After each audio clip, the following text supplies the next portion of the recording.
Hello student, I am V Dwivedi. Welcome to my YouTube channel CBSE Pathshala. आज के इस video में हम लोग क्लास 12th और जेईई मेंस के लिए बहुत ही important topic inverse function discuss करने वाले हैं। चलिए स्टार्ट करते हैं। मैंने इस टॉपिक को सबसे लास्ट में इसलिए लिया है, बाकी सारे वीडियोस भी आप जाकर देख सकते हैं। इन्वर्स फंक्शन अगर आप सही से पढ़ लेते हैं तो आपको आगे इसका जो अगला चैप्टर आपका होता है इन्वर्स ट्रिग्नोमेट्रिक फंक्शन, ठीक है, तो उसको भी हम लोग तभी समझ पाएंगे जब हम लोगों को इन्वर्स फंक्शन की नॉलेज होगी, ठीक है। तो चलिए एक बार रिकॉल कराते हैं फंक्शन क्या होता है। फंक्शन अगर आपने एक मैपिंग ली यहाँ पर f(a) ठीक है, तो फंक्शन की जो डेफिनेशन थी आपकी वो क्या थी? For all a belongs to capital A there exists a b belongs to capital B such that fa is equal to b, ठीक है। इसका क्या मतलब था? इसका मतलब है जो a, b आपका ऑर्डर पेयर है ये आपका फंक्शन में बिलोंग कर रहा है, ठीक है। जो आपकी मैपिंग f दे रखी है उसके अंदर a, b आपस में रिलेटेड है। यहाँ पर जब कोई भी ऑर्डर पेयर आपका किसी फंक्शन में बिलोंग करता है, इसका क्या मतलब था? इसका मतलब होता है A is pre image of B under F and B के बारे में अगर आप बात करोगे तो B is image of A under F, ठीक है। तो यहाँ पर जो हमने प्री इमेज की बात की, ठीक है ना, हम लोग प्री इमेज को इन्वर्स एलिमेंट भी बोल सकते हैं, ठीक है। तो यहाँ पर आप जब बात करेंगे तो बेसिकली अगर A जो हमारा है जो प्री इमेज ऑफ B है इसको हम लोग इन्वर्स एलिमेंट ऑफ B बोल सकते हैं। तो यहाँ पर आपको एक टॉपिक ध्यान रखना है, इन्वर्स एलिमेंट क्या होता है, ठीक है ना। तो इन्वर्स एलिमेंट बेसिकली क्या है कि अगर आपका a, b belongs to f है, ठीक है ना, इसका मतलब है a इज प्री इमेज और inverse element of b under function f, ठीक है। जो आपका फंक्शन f दे रखा है उसमें अगर हम a की बात करेंगे तो a हमारा क्या बोला जाएगा? It is pre image of element b, और हम लोग a को बोल सकते हैं इन्वर्स एलिमेंट, ठीक है ना। मतलब अगर यहाँ पर हम बात करें तो आप लिखेंगे यहाँ पर f इन्वर्स b, यानी कि b का इन्वर्स एलिमेंट क्या है? वो आपका a है, अगर a, b हमारे किसी फंक्शन में बिलोंग कर रहा है। देखते हैं जरा एग्जाम्पल लेते हैं छोटा सा। सपोज आपको यहाँ पर एक मैपिंग दे रखी है f, एक सेट आपका A है, एक सेट आपका B है। A में कुछ एलिमेंट आपके A1, A2 सपोज A3 हैं, B1, B2, B3, B4, ये कुछ एलिमेंट आपके मैंने सेट B के लिए रखे हैं। यहाँ पर एक मैपिंग अगर हम यहाँ पर ड्रॉ करते हैं, ठीक है, तो यहाँ पर जब आप बात करेंगे तो आपसे अगर पूछा जाएगा कि A1 की इमेज क्या है? वो B1 है। A2 की इमेज क्या है? B2 है। A3 की इमेज क्या है? B3 है। इसका मतलब है कि इन्वर्स एलिमेंट ऑफ आप B1 अगर पूछेंगे तो आप बताएंगे A1, ठीक है,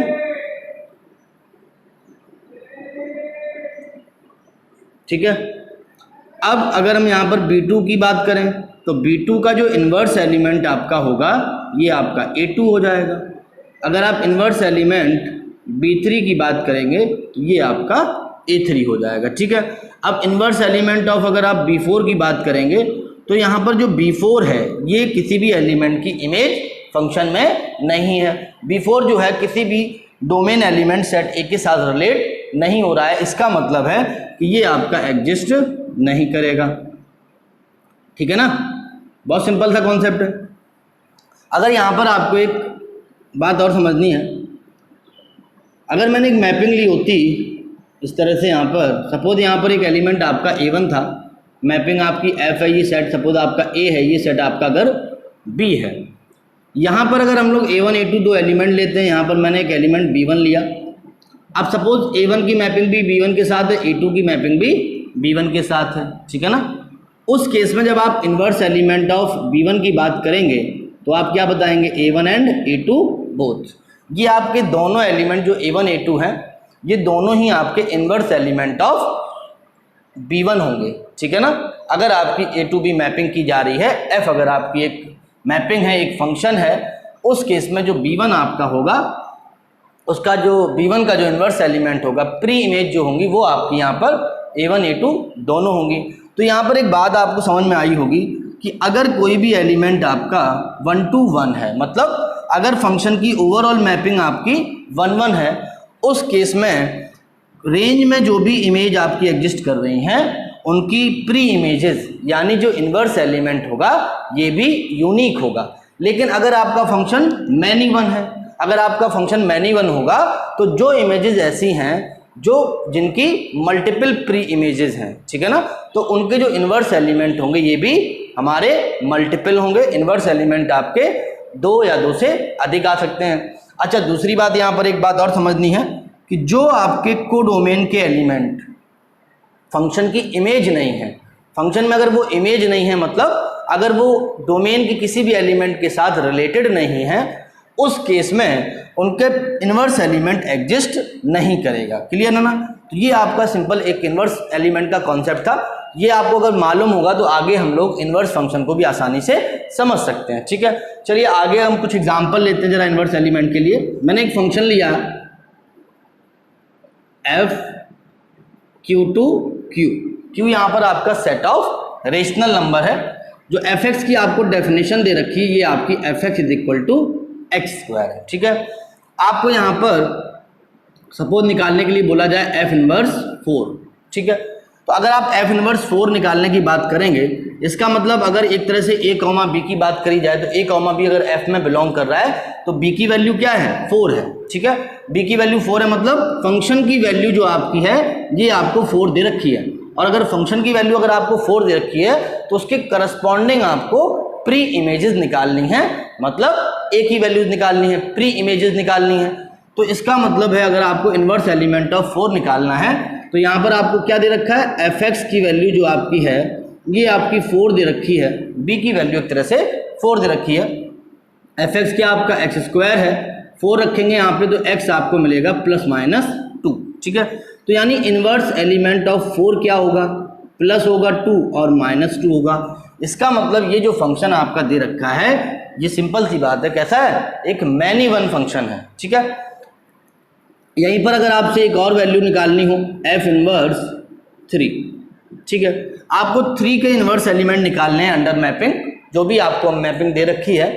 तो यहाँ पर जब आप b की वैल्यू 3 लेते हैं तो यहाँ पर जब आप एक्स स्क्वायर को 3 के इक्वल करेंगे तो यहाँ से आपको x की वैल्यू ±√3 मिलेंगी। अब √3 जो आपका ये कैसा नंबर है, ये आपका एक इर्रेशनल नंबर है, इसलिए ये आपका क्यू में बिलोंग नहीं करेगा। तो इसका मतलब है कि f इनवर्स 3 की जो प्री इमेजेस होंगी यानी f इनवर्स 3 का जो इन्वर्स एलिमेंट आपका होगा ये क्या हो जाएगा, डज नॉट एग्जिस्ट। जो मैपिंग आपको दे रखी है इसमें आपका इन्वर्स एलिमेंट ऑफ 3 एग्जिस्ट ही नहीं करेगा, ठीक है ना, क्योंकि ये आपको मैपिंग Q दे रखी है।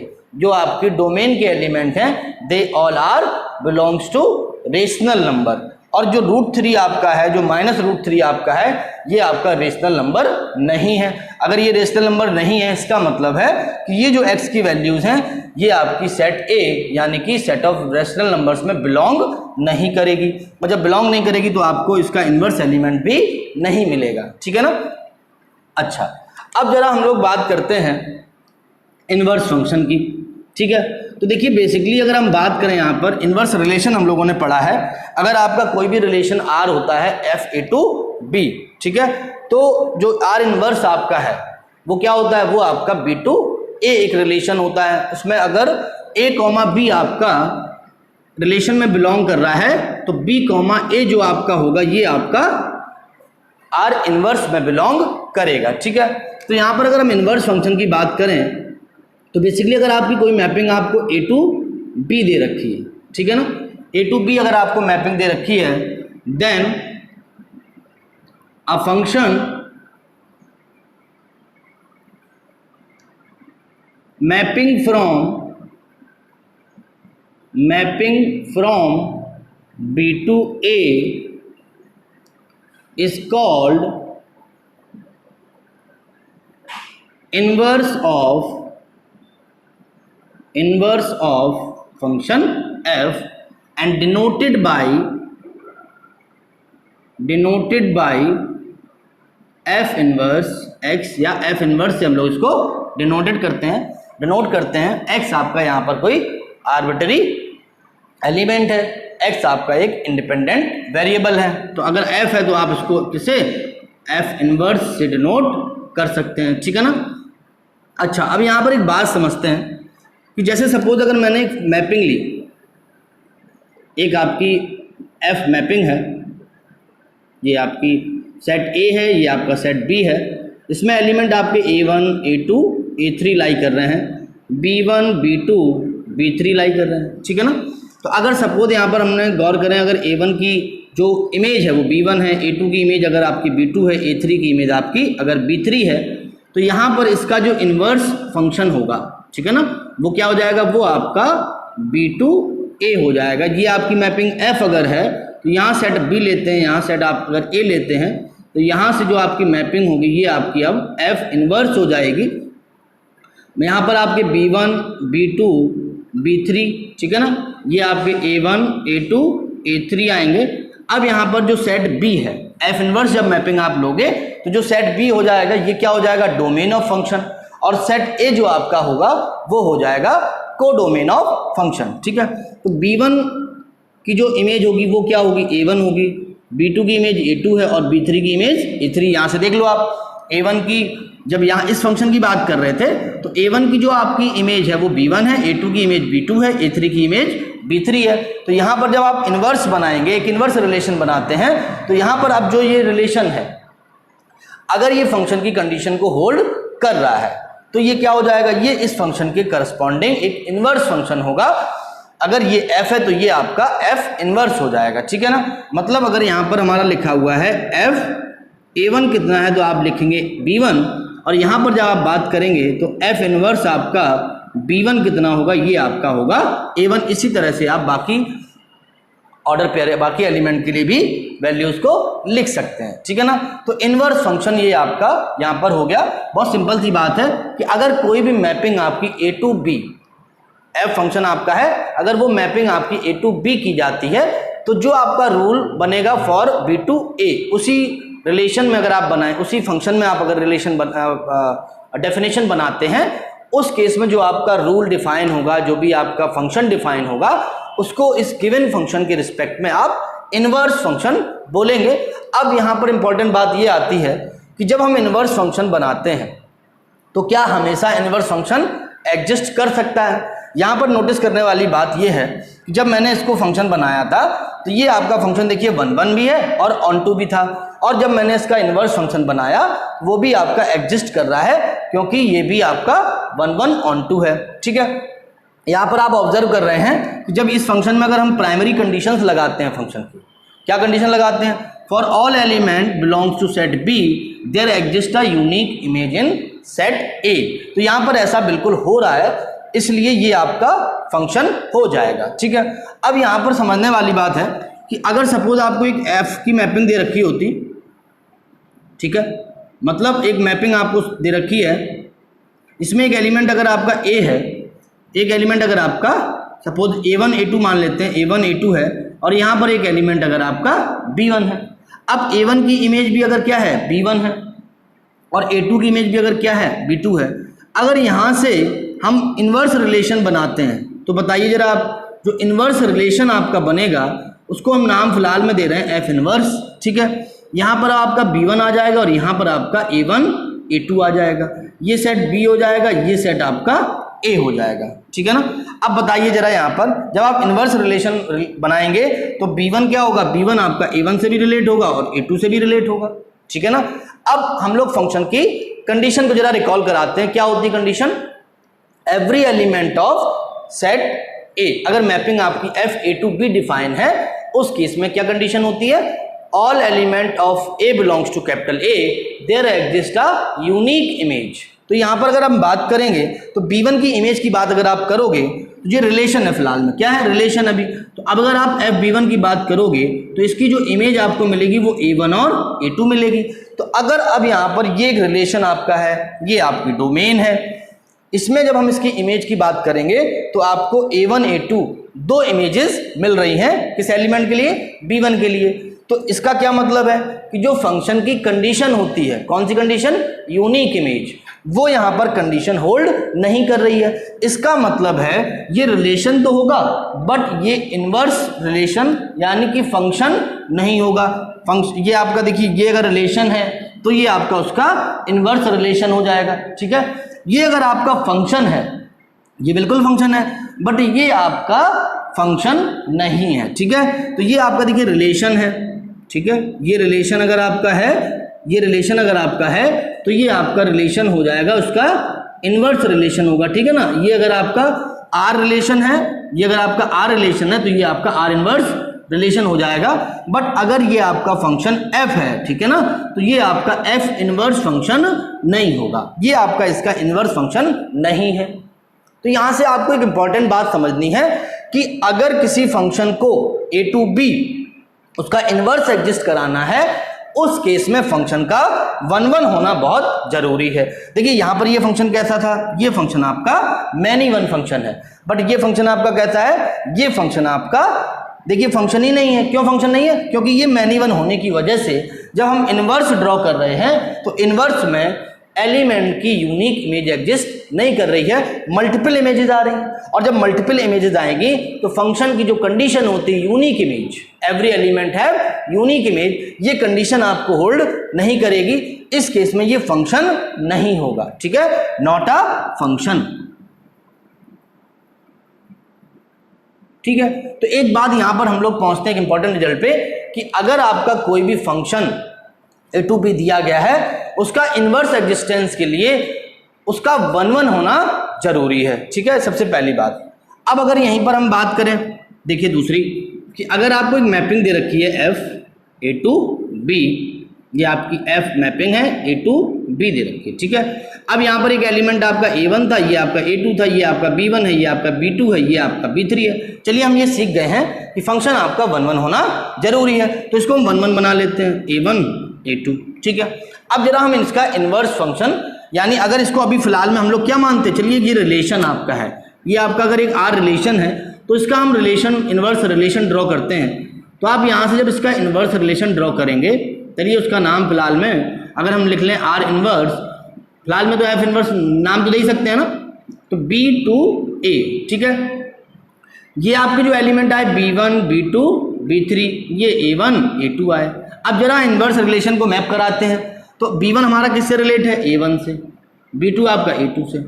अब जब हम यहाँ पर फंक्शन की कंडीशन की बात करेंगे तो आपको फिर से एक प्रॉब्लम आएगी कि हमारी जो फंक्शन की कंडीशन होती है वो क्या होती है, if a function f a to b is defined for all element a belongs to capital A, there exists a image in b, ठीक है। तो अब b3 की यहाँ पर कोई इमेज ही एग्जिस्ट नहीं कर रही है। जब b3 की कोई इमेज एग्जिस्ट नहीं कर रही है, इसका मतलब ये रिलेशन तो हो गया, ये अगर आपका r रिलेशन है तो ये आपका r इनवर्स रिलेशन हो जाएगा, बट ये आपका इनवर्स फंक्शन नहीं होगा, ठीक है, इज नॉट अ फंक्शन, ये आपका फंक्शन नहीं होगा। तो जब फंक्शन नहीं होगा तो इसके इनवर्स होने की बात भी नहीं होगी, ठीक है। क्यों नहीं होगा, क्योंकि अब गौर करिए, ये फंक्शन आपका ऑन टू फंक्शन नहीं था, ठीक है। अगर कोई भी फंक्शन आपका ऑन टू फंक्शन नहीं होगा, उस केस में उसका इनवर्स एग्जिस्ट नहीं करेगा, ठीक है ना। तो सबसे इंपॉर्टेंट बात यहां पर क्या आई हमारे पास, सबसे इंपॉर्टेंट बात आपको यहां पर ध्यान रखनी है कि अगर कोई भी फंक्शन, अगर आपका f a to b map किया गया है, उसका इनवर्स एग्जिस्ट कब करेगा, जब वो फंक्शन हमारा 1-1 ऑन टू दोनों होगा, मतलब फंक्शन आपका बाइजेक्टिव होना कंपलसरी है, ठीक है। तो यहां पर आपको नोट करने वाली बात है, पहली बात, if f a to b is a function, there exists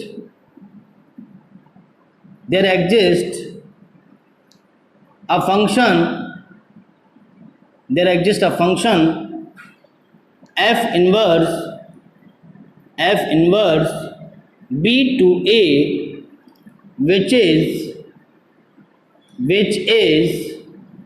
inverse function of f if and only if f a to b is bijective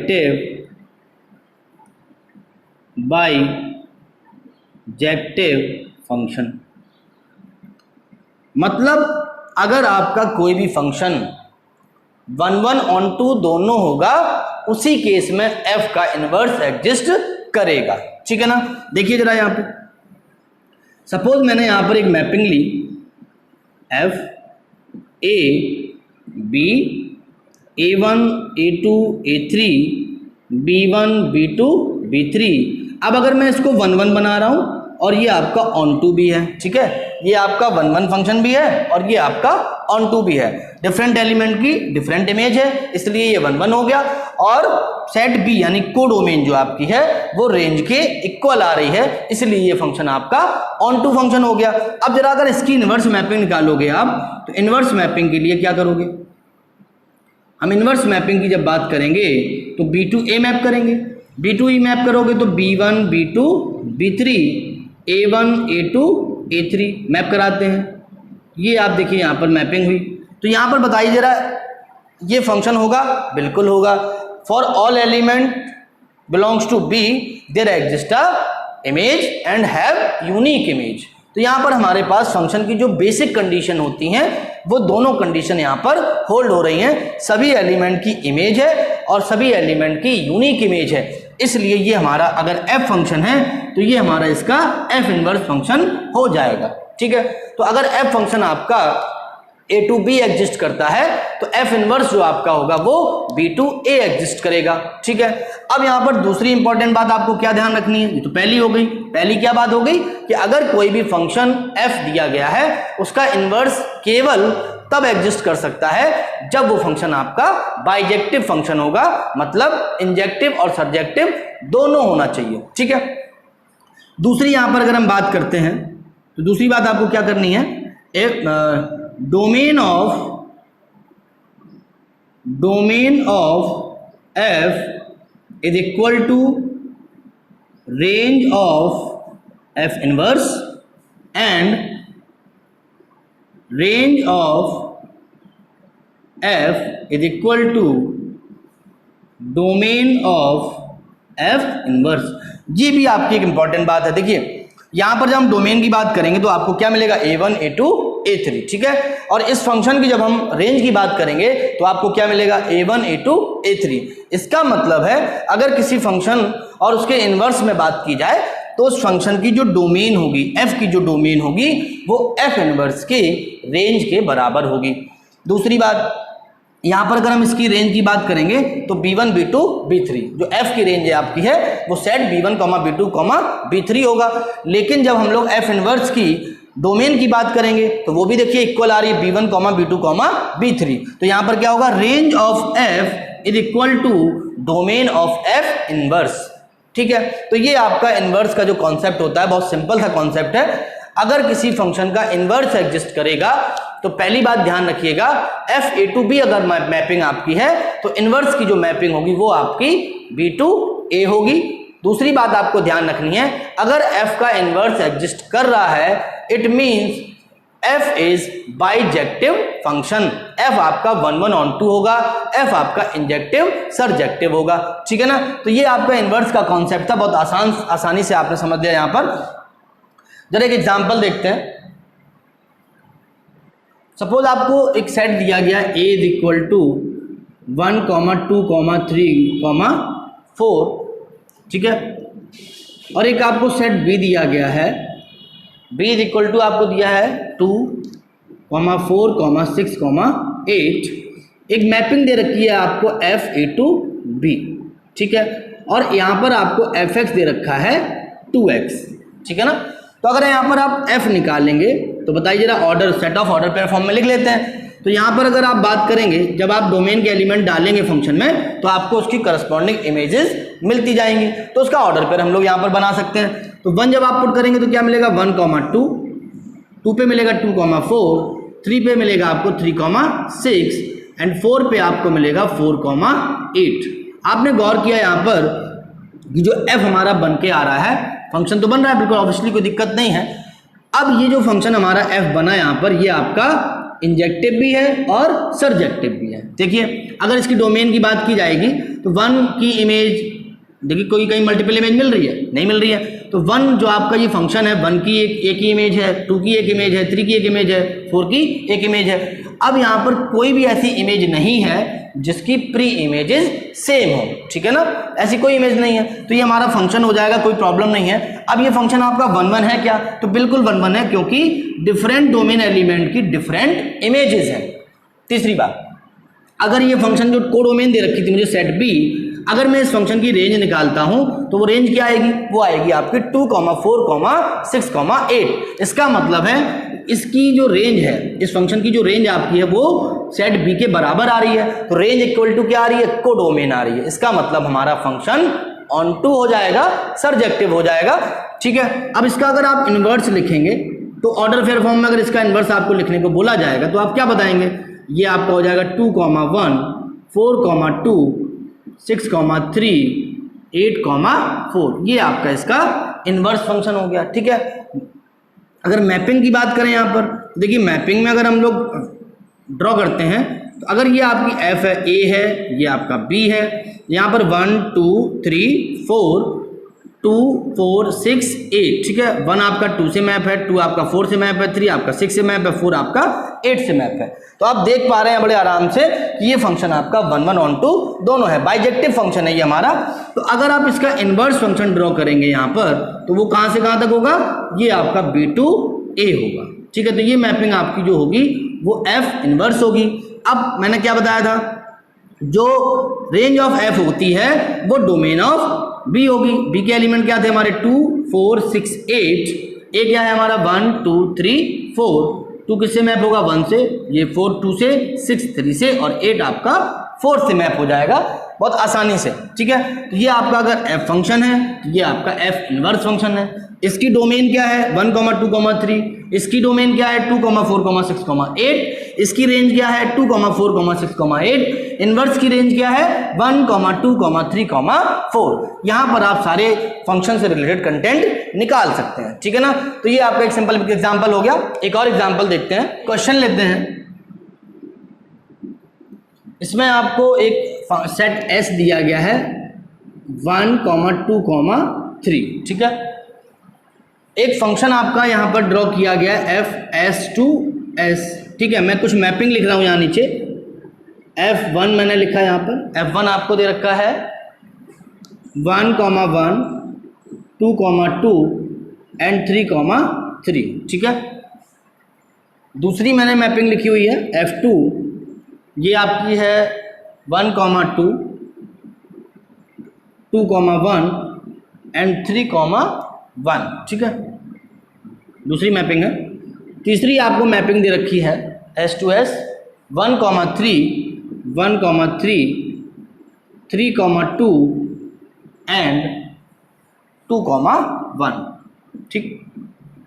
3 mapping मैंने आपको यहाँ पर दे रखी है F1, F2 और F3, ठीक है। तो पहले एक बात जरा चेक कर लेते हैं क्या ये तीनों फंक्शन हैं आपके, ठीक है। दूसरी बात, अगर ये फंक्शन है तो इनके इनवर्स क्या होंगे अगर इनवर्स एग्जिस्ट कर रहे हैं, ठीक है। देखिए डिफरेंट एलिमेंट की, सारे एलिमेंट की इमेजेस एग्जिस्ट कर रही हैं, ठीक है। डिफरेंट एलिमेंट की डिफरेंट इमेज है, ये भी बात है। S2S बात करें तो इसकी जो कोडोमेन है वो क्या आएगी? 1, 2, 3 आएगी। तो इसका मतलब है ये फंक्शन आपका 1, 1 भी होगा और ऑन टू भी होगा, ठीक है। इसका मतलब इसका इनवर्स एग्जिस्ट कर जाएगा। तो पहले पार्ट में अगर आप f इनवर्स निकालते हैं तो क्या हो जाएगा? It is 1, 1, 2, 2 and 3, 3। यहाँ पर आपके ये आइडेंटिटी रिलेशन एक तरह से बन रहा है, आइडेंटिटी फंक्शन आपका है। तो यहाँ पर आपने एक बात गौर की कि जो आइडेंटिटी फंक्शन आपका होगा उसका इनवर्स भी आइडेंटिटी फंक्शन होगा। ठीक है, तो ये आपका इनवर्स इसका हो गया। सेकंड में बात करते हैं।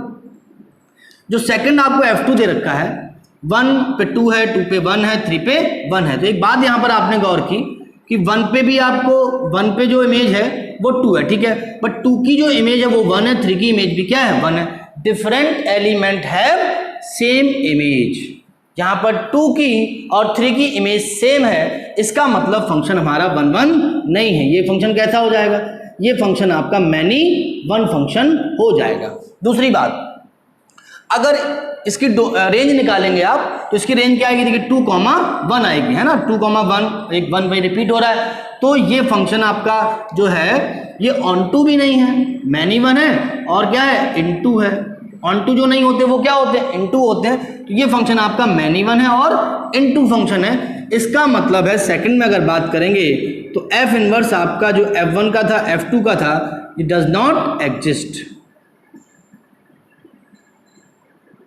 ठीक है, तीसरे में बात कर लेते हैं। जो आपका थर्ड फंक्शन दिया गया है, थर्ड फंक्शन आपका है 1,3, 3,2 एंड 2,1। देखिए 1 की इमेज है, 2 की इमेज है, 3 की इमेज है ना, फंक्शन हो रहा है। अच्छा, अब इसकी हम जरा बात करते हैं। अगर रेंज निकालते हैं तो रेंज क्या आएगी? 3,2,1। फंक्शन कैसा हो गया? ऑन टू हो गया। किसी भी प्री इमेजेस की, किसी भी डोमेन एलिमेंट के लिए बात करें, क्या कोई डिफरेंट एलिमेंट ऐसे हैं, 2 डिफरेंट एलिमेंट जिनकी इमेजेस सेम है? तो ऐसा देखिए कोई भी ऑर्डर पेयर यहाँ नहीं है जिसके सेकंड एलिमेंट सेम हो। इसका मतलब है डिफरेंट एलिमेंट की डिफरेंट इमेज है। तो ये फंक्शन आपका कैसा हो जाएगा? ये फंक्शन आपका 1 1 ऑन टू हो जाएगा। 1 1 ऑन टू जब हो जाएगा तो मतलब इस फंक्शन का इनवर्स एग्जिस्ट करेगा, और इसका जो इनवर्स होगा ये क्या हो जाएगा? ये आपका हो जाएगा 3,1, 2,3 एंड 1,2। बहुत सिंपल है।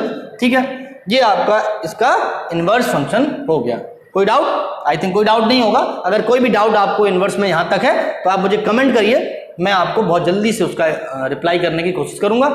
चलिए, अब बात ये आती है, अगर आप एफ इनवर्स फंक्शन को अच्छे से समझ लेते हैं, बहुत इंपॉर्टेंट कॉन्सेप्ट है। अगले चैप्टर में आपका ट्रिग्नोमेट्रिक इनवर्स फंक्शन जब हम लोग पढ़ेंगे तो वहां पर आपको इनवर्स फंक्शन का बहुत ही ज़्यादा यूज़ करना है। सारे फंक्शंस आपके इनवर्स फंक्शन है, तो वहां पर आपको इनकी प्रॉपर्टीज पता होनी चाहिए, तभी हम लोग ट्रिग्नोमेट्रिक इनवर्स फंक्शन को डिफाइन कर सकते हैं। तो पहली बात क्या हम लोगों ने सीखी यहाँ पर? पहली बात आपने सीखी कि इनवर्स फंक्शन किसी फंक्शन का तभी एग्जिस्ट करेगा जब वो फंक्शन आपका बाइजेक्टिव फंक्शन होगा। ठीक है ना। तो आगे हम लोग यहाँ पर जब ट्रिग्नोमेट्रिक इनवर्स की बात करेंगे, जितने भी आपके इनवर्स ट्रिग्नोमेट्रिक फंक्शंस होते हैं, दे ऑल आर पीरियोडिक, यानी मैनी वन फंक्शन होते हैं। और जो मैनी वन फंक्शन होंगे इसका मतलब है कि उनके इनवर्स एग्जिस्ट नहीं करेंगे। ठीक है ना।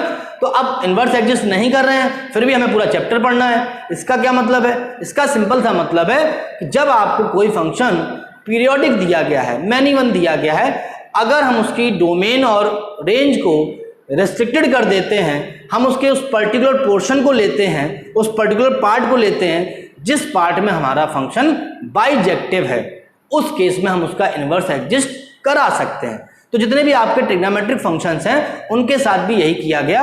हमने इनवर्स फंक्शन, जितने भी आपके ट्रिग्नोमेट्रिक इनवर्स फंक्शन थे, उनको एग्जिस्ट कराने के लिए ट्रिग्नोमेट्रिक फंक्शंस की डोमेन को रेस्ट्रिक्टेड किया गया। ठीक है, तो ये सारी चीजें हम लोग नेक्स्ट चैप्टर में पढ़ेंगे ट्रिग्नोमेट्रिक इनवर्स फंक्शन में। चलिए आगे बात करते हैं। अगर यहाँ पर आपसे कोई दिया जाए, आपको एक फंक्शन दिया जा रहा है और आपको उसका इनवर्स निकालना है, ठीक है ना। तो देखिए सिंपल बात समझते हैं।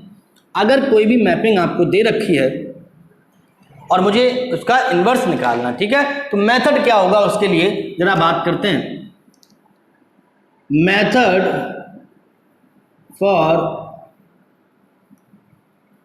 Method for inverse function. ठीक है, तो सबसे पहली बात तो यही है कि आपको एक फंक्शन दिया जाएगा a to b। ठीक है, आपको एक फंक्शन दिया जाएगा f a to b which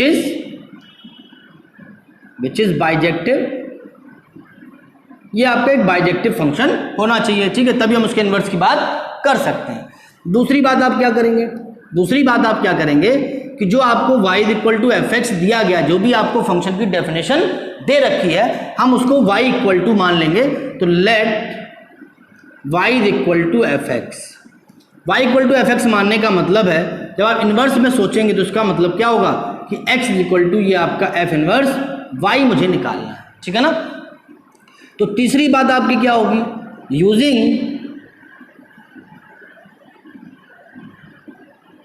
mathematics transformation we obtained x is equal to 5y, ठीक है।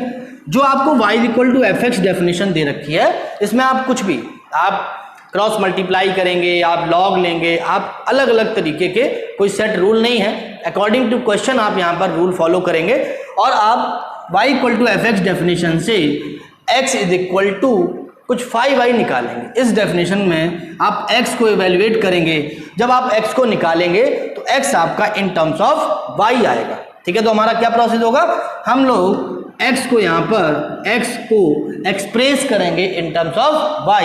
तो हम लोग क्या करेंगे, यहाँ पे x can express in terms of y, ठीक है। जो आपने ये 5y निकाला तो यहाँ से क्या मतलब होगा, ये आपका क्या हो जाएगा, f inverse y is equal to 5y। ये जो आपकी डेफिनेशन होगी ये आपकी क्या थी, ये आपकी एफ इनवर्स y के बराबर है। तो इसका मतलब है जो आपने x के इक्वल में डेफिनेशन निकाली होगी, जो भी आपने y में फंक्शन निकाला होगा, y में जो अभी आपने रूल निकाला होगा, ये किसके बराबर होगा, ये आपका एफ इनवर्स y के बराबर होगा। अब फाइनली हम लोग एक बात जानते हैं कि जो जनरल मैपिंग हम लोग करते हैं y is equal to f x की, ठीक है, तो हमारा जो फंक्शन होता है उसमें इंडिपेंडेंट वेरिएबल क्या होता है, x होता है, और जो डिपेंडेंट वेरिएबल होता है वो y होता है। तो फंक्शन को फाइनली हम लोग यहाँ पर अगर बात करेंगे एफ इनवर्स y, तो इसमें जो आर्बिट्री आपका इंडिपेंडेंट वेरिएबल है वो क्या होगा, y होगा, ठीक है। लेकिन इसको फाइनली हमें क्या करना है, x as independent variable represent करना है। तो लास्ट में आप क्या करेंगे, यहाँ पर replace y as x and x as y, ठीक है। तो यहां पर आपको क्या मिल जाएगा, आपको यहां पर मिल जाएगा f inverse x is equal to 5x, और यही आपका क्या होगा, ये आपका fx का इनवर्स निकल आएगा, ठीक है ना। चलिए कुछ क्वेश्चन देखते हैं। जैसे मान लीजिए मैंने क्वेश्चन लिया, यहाँ पर एक मैपिंग आपको दे रखी है f R, ठीक है। एफ एक्स आपको दे रखा है 2x प्लस 3, ठीक है। तो 2x प्लस 3 आपका 1 1 ऑन टू होगा क्या, तो 2x प्लस 3 आपकी एक स्ट्रेट लाइन होती है, ठीक है, ऑलवेज इंक्रीजिंग ग्राफ आएगा इसका, तो ये आपका एक 1 1 फंक्शन हो जाएगा, ठीक है। अच्छा ऑन टू होगा क्या, नहीं होगा, तो 2x प्लस 3 की जब आप बात करेंगे तो ऑब्वियसली ये कॉन्टिन्यूस फंक्शन होगा, ऑलवेज इंक्रीजिंग होगा, x tending to minus infinity पर ये माइनस इन्फिनिटी को टेंड करेगा, और x tending to plus infinity पर जो फंक्शन आपका है ये आपका प्लस इन्फिनिटी को टेंड करेगा। इसका मतलब इसकी जो रेंज होगी ये भी आपकी क्या हो जाएगी, set of all real number हो जाएगी। तो ये फंक्शन जो आपको मैंने दिया है ये आपका एक बाइजेक्टिव फंक्शन हो जाएगा। चलिए देखते हैं यहाँ पर इनवर्स फंक्शन कैसे निकालेंगे। तो यहाँ पर हम लोग क्या करेंगे, y इज इक्वल टू हम लोग 2x प्लस 3 मान लेंगे, ठीक है। अब यहाँ से हम लोग क्या करेंगे, हम लोग x को इन टर्म्स ऑफ y निकालने की कोशिश करते हैं। तो यहाँ पर सिंपल तरीका है, x इक्वल टू आपका क्या, 2x इज इक्वल टू आपका हो जाएगा y माइनस 3, x यहाँ पर आपका आ जाएगा y माइनस 3 अपॉन 2। ये क्या है, ये आपका f इनवर्स y है, ठीक है। तो f इनवर्स y आपका जो है ये y माइनस 3 अपॉन 2 आ गया। अब मुझे f इनवर्स x निकालना है, क्या करना है, y को x से रिप्लेस करेंगे, f inverse x is equal to x minus 3 upon 2, ये आपका क्या हो गया, इसका इनवर्स निकल आएगा, ठीक है ना। तो ये आपका एक तरह से इनवर्स निकालने का प्रोसेस होता है। एक और क्वेश्चन देखते हैं। एक क्वेश्चन आपको दिया गया है f r2 minus 1 to r minus 1, ठीक है, और एफ एक्स आपको दे रखा है x upon x minus 1, sorry x plus 1, ठीक है, x प्लस 1। अब चलिए पहले तो हम इस मैपिंग की बात कर लेते हैं। ये जो आपको मैपिंग दे रखी है सेट ए आपका हो गया, इसमें क्या है ऑल रियल नंबर एक्सेप्ट -1, और जो आपको कोडोमेन दे रखी है ऑल रियल नंबर एक्सेप्ट 1, ठीक है। तो अब यहाँ पर हम लोग अगर बात करें क्या ये फंक्शन हमारा 1 1 होगा, ठीक है। तो मतलब अब इसका इन्वर्स अगर आपको निकालना है, इन्वर्स निकालने के लिए या तो आपको क्वेश्चन में दिया हो भाई पहले से कि ये फंक्शन हमारा इन्वर्टिबल है, तो अब कोई दिक्कत नहीं है। लेकिन अगर आपको ओवरऑल इन्वर्स निकालना है, ठीक है, बोर्ड की बात अगर करते हैं तो अगर आप एग्जाम में इस क्वेश्चन को कर रहे हैं और वहां पर अगर आ जाता है कि so that it is invertible, तो अगर ये इन्वर्टिबल फंक्शन होगा उस केस में आपको इसे बाइजेक्टिव प्रूफ करना होगा, ठीक है। चलिए एक बार कर लेते हैं, रिकॉल भी हो जाएगा। चलिए अगर हम लोग यहाँ पर 1 1 की बात करते हैं तो इसके लिए क्या होता है, late fx1 equal to fx2। यहाँ पर हम लोगों ने लिया x1 upon x plus 1, x1 plus 1 is equal to x2 upon x2 plus 1, ठीक है। क्रॉस मल्टीप्लाई करते हैं, x1 x2 plus x1 is equal to x1 x2 plus x2, x1 x2 आपका कैंसिल होगा, x1 इक्वल टू क्या आ गया, x2 आ गया। यहाँ से क्या मतलब है, if fx1 equal to fx2 implies x1 equal to x2 आ रहा है ना। इसका मतलब क्या हो गया, इसका मतलब हो गया fx जो आपका है ये एक 1 1 फंक्शन हो जाएगा, हेंस fx इज 1 1 फंक्शन, ठीक है। अब जरा इसके ऑन टू की बात कर लेते हैं। तो ऑन टू के लिए क्या कंडीशन होती है, रेंज इक्वल टू कोडोमेन, ठीक है। अब इसकी मुझे अगर रेंज निकालनी है तो रेंज निकालने के लिए क्या करेंगे हम लोग, fx को हम लोग एक आर्बिट्री एलिमेंट y मान लेते हैं, y इज इक्वल टू आप x अपॉन x प्लस 1 करेंगे। अब यहाँ पर हम लोग x को निकालेंगे इन टर्म्स ऑफ y। देखिए यहीं से काम आपका बन जाएगा। जब आप ऑन टू की बात करेंगे, इसकी रेंज निकालने की बात करेंगे, तो आप x को y के टर्म्स में एक्सप्रेस करेंगे और वहीं से आप अगर इसका इन्वर्स एग्जिस्ट कर रहा होगा तो वहीं से आप उसी डेफिनेशन को यूज करके उसके इन्वर्स की डेफिनेशन भी लिख सकते हैं, ठीक है। तो यहाँ पर जब मैंने क्रॉस मल्टीप्लाई किया तो yx plus y is equal to x, yx minus x is equal to minus y, x common लिया यहाँ पर हम लोगों ने तो मिला y minus 1 is equal to minus y, x आपका हो जाएगा y अपॉन 1 माइनस वाई, ठीक है। x क्या है, x belongs to r minus, ठीक है। इसका मतलब है कि y अपॉन 1 माइनस वाई भी आपका r माइनस 1 को बिलोंग करना चाहिए, मतलब ये रियल होना चाहिए। और ये रियल कब होगा, जब 1 माइनस वाई आपका नॉन जीरो होगा।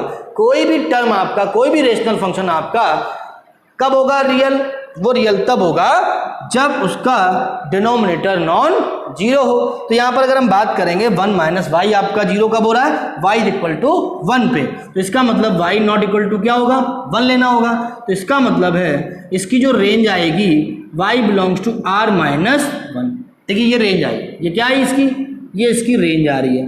अब मुझे देखिए कोडोमेन क्या दे रखी है, आपको कोडोमेन दे रखी है, यही दे रखी ना, तो कोडोमेन की ये आपका क्या हो गया, बराबर हो गया।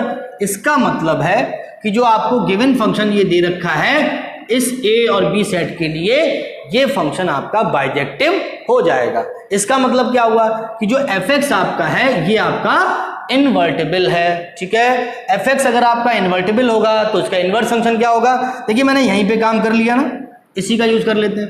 Hence fx is invertible function, ठीक है। f इनवर्स यहाँ पे हमारे पास क्या था, we have x is equal to y upon 1 minus y, ठीक है। अब यहां से देखिए हम लोग क्या करेंगे, ये हमारा क्या होता है, ये आपका होता है f inverse y upon 1 minus y. अब f इनवर्स x निकालना है, y को x से रिप्लेस कर दो, तो यहां पर आपका सिंपल हो जाएगा f inverse x is equal to x upon 1 minus x। ये आपका क्या हो गया, f इनवर्स x हो गया। इसकी डोमेन क्या हो जाएगी बताइए, domain of f inverse x जो आपकी होगी रेंज ऑफ एफ एक्स यानी आर माइनस 1, और जो रेंज होगी आपकी, range of F inverse x आपकी जो होगी ये डोमेन ऑफ एफ हो जाएगी, यानी आर माइनस 1। ठीक है, तो ये आपका इनवर्स फंक्शन का कॉन्सेप्ट था, बहुत ही इंपॉर्टेंट कॉन्सेप्ट है। तो आपने आफ्टरऑल एक बात सीखी, पहली बात हम लोगों ने क्या सीखी इस वीडियो में, पहली बात कि अगर आपको एक function f A to B दिया गया है, ठीक है, तो एफ ए टू बी अगर फंक्शन आपका एग्जिस्ट कर रहा है तो इनवर्स एलिमेंट क्या होता है। ठीक है, तो इनवर्स एलिमेंट मैंने क्या बताया, अगर कोई भी order pair a comma b belongs to f है, उस केस में जो ए आपका होता है ना प्री इमेज ऑफ बी। ठीक है, तो प्री इमेज को हम लोग इनवर्स एलिमेंट बोलते हैं, मतलब A is inverse element of B. ठीक है, A is pre image of B, और बी को क्या बोलेंगे, अगर जो बी आपका होगा वो आपका बोला जाएगा इमेज, तो b is image of a under function f. ठीक है, दूसरी बात हम लोगों ने क्या की, फंक्शन इनवर्स फंक्शन की। तो इनवर्स फंक्शन क्या होता है, अगर आपका कोई भी function f A to B exist कर रहा है, उस केस में उसी फंक्शन की डेफिनेशन से अगर कोई रूल आप फॉलो करते हैं, कोई रूल निकालते हैं जो बी टू ए मैप कर रहा है, उस केस में अगर ए टू बी आपका एफ से रिलेट हो रहा है, एफ को बिलोंग कर रहा है, उस केस में बी कॉमा ए आपका उस रूल यानी एफ इनवर्स से रिलेट करेगा। ठीक है ना, तो ये जो आप रूल ट्रांसफॉर्म करते हैं, एफ ए टू बी आपका अगर फंक्शन है तो एफ इनवर्स, एफ का इनवर्स फंक्शन आपका एफ इनवर्स हो जाएगा।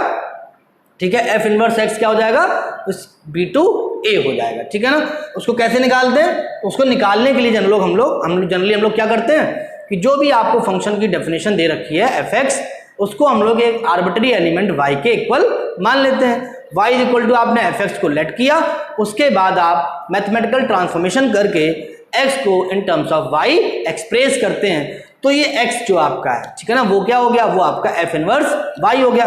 x comma y belongs to अगर f है ना, x comma y belongs to अगर f है, तो बताइए x क्या होगा, x होगा इनवर्स एलिमेंट ऑफ y, इसका मतलब f inverse y is equal to x होगा। ठीक है ना, x को हम लोग क्या लिख लेंगे, f इनवर्स y लिखेंगे, और जब आप इसको f इनवर्स y लिखेंगे तो f inverse y is equal to जो आपको 5y मैंने जो बोला था 5y आता है, जो x in terms of y आएगा आपका, ये आपकी डेफिनेशन हो जाएगी।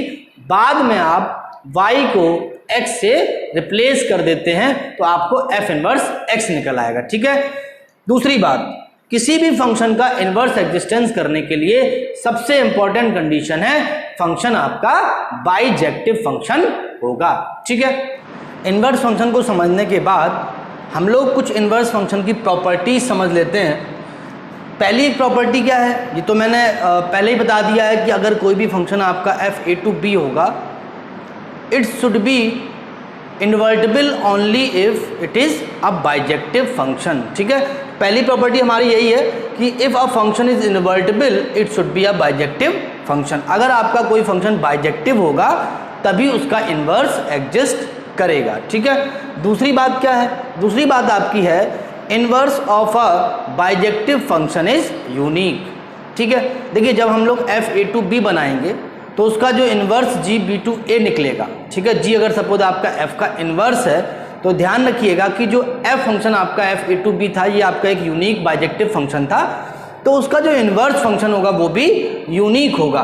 किसी भी फंक्शन का इन्वर्स एक से ज़्यादा नहीं हो सकता। ठीक है, दूसरी बात, the inverse of bijective is also bijective. अगर आपका function f A to B bijective function है तो जी बी टू ए, जी अगर आपका एफ का इन्वर्स है तो जी बी टू ए भी आपका एक बाइजेक्टिव फंक्शन होगा, मतलब 1 1 on 2 होगा।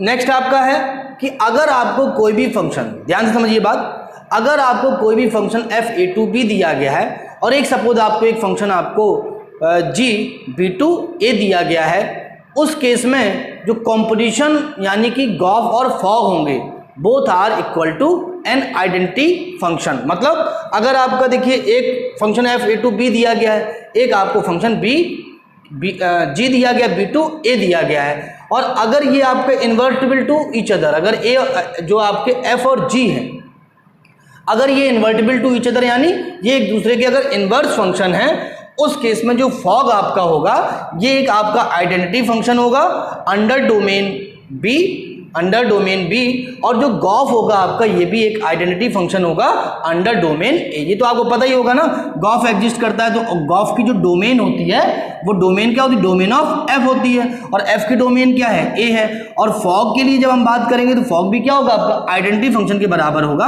और फॉग की जो डोमेन होगी वो क्या होगी, डोमेन ऑफ जी, और डोमेन ऑफ जी क्या आपकी होगी, वो बी हो जाएगी। ठीक है, तो ध्यान रखिएगा अगर आपके एफ और जी एक दूसरे के इनवर्स फंक्शन है, उस केस में उनके कॉम्पोजिशन जो फॉग और गॉफ होंगे they are equal to an identity function. ठीक है, रिस्पेक्टिव डोमेन में होंगे। दूसरी एक इंपॉर्टेंट बात क्या है कि अगर आपका F(a)(b) और G(b)(c) ये कॉम्पोजिशन की बात होती है। अगर आपका एक फंक्शन आपको F(a)(b) दिया गया है, दूसरा आपको G(b)(c) दिया गया है, तो अगर एक हमारा गॉफ एग्जिस्ट कर रहा है, अगर ये दोनों आपके बाइजेक्टिव फंक्शन हैं तो ऑब्वियसली इनका एक गॉफ एग्जिस्ट करेगा। गॉफ कहां से कहां तक होगा आपका A to C होगा, ये भी आपका एक बाइजेक्टिव फंक्शन होगा। क्लियर है, अगर ये बाइजेक्टिव फंक्शन आपका है तो गॉफ भी एग्जिस्ट करेगा। उस केस में एक प्रॉपर्टी आपको सिंपल ध्यान रखनी है कि अगर आप पहले गॉफ निकालते हैं, ठीक है, और उनका कॉम्पोजिशन करते हैं, G और F आपके जो फंक्शन है उनसे मैंने क्या किया, उनसे मैंने गॉफ निकाला, गॉफ निकालने के बाद मैंने उसका इन्वर्स निकाला। ठीक है, या फिर आप क्या कर सकते हैं, जो गिवन फंक्शन आपको दिए गए हैं आप उनके अकॉर्डिंग पहले F इन्वर्स निकाल लीजिए और G इन्वर्स निकाल लीजिए, इन दोनों के इन्वर्स फंक्शन निकाल लीजिए और F इन्वर्स का कॉम्पोजिशन विद G इन्वर्स, तो ये रिजल्ट आपका सेम आएगा। ठीक है ना, इन जनरल अगर इसमें आप बात करोगे, इन जनरल अगर आप यहाँ पे बात करोगे तो composition of G, O, F और H तीन है ना, इनका भी अगर हम यहाँ पे बात करेंगे तो यहाँ पर भी क्या हो जाएगा, ये ऑर्डर आपका रिवर्स हो जाएगा, H inverse composition, F inverse composition, G inverse. ठीक है, तो बेसिकली अगर यहाँ पर n टर्म्स का आप कॉम्पोजिशन करते हैं, n फंक्शंस अगर आपके हैं, अगर रिस्पेक्टिव अगर उनका हम कॉम्पोजिशन करते हैं और ओवरऑल कॉम्पोजिशन का अगर आप इन्वर्स लेते हैं तो उन फंक्शन का आप अलग अलग इन्वर्स निकालकर कॉम्पोजिशन कर सकते हैं, लेकिन बस क्या होगा, उनका ऑर्डर चेंज हो जाएगा। ठीक है ना, नेक्स्ट आपका देखिए क्या है, अगर आपको F(a)(b) एंड G(b)(a) अगर ये दो आपको बाइजेक्टिव फंक्शन दिए गए हैं, ठीक है ना, अगर एक आपको फंक्शन F दिया गया है (a)(b) और एक आपको फंक्शन G दिया गया है (b)(a), अगर ये आपके बाइजेक्टिव फंक्शन है और अगर उन फंक्शन में गॉफ आइडेंटिटी फंक्शन आ रहा है और फॉग भी आपका आइडेंटिटी फंक्शन आ रहा है, उस केस में F और G एक दूसरे के इनवर्स होंगे, मतलब F inverse equal to G हो सकता है या G inverse equal to F हो सकता है। ठीक है, इंपॉर्टेंट प्रॉपर्टी है।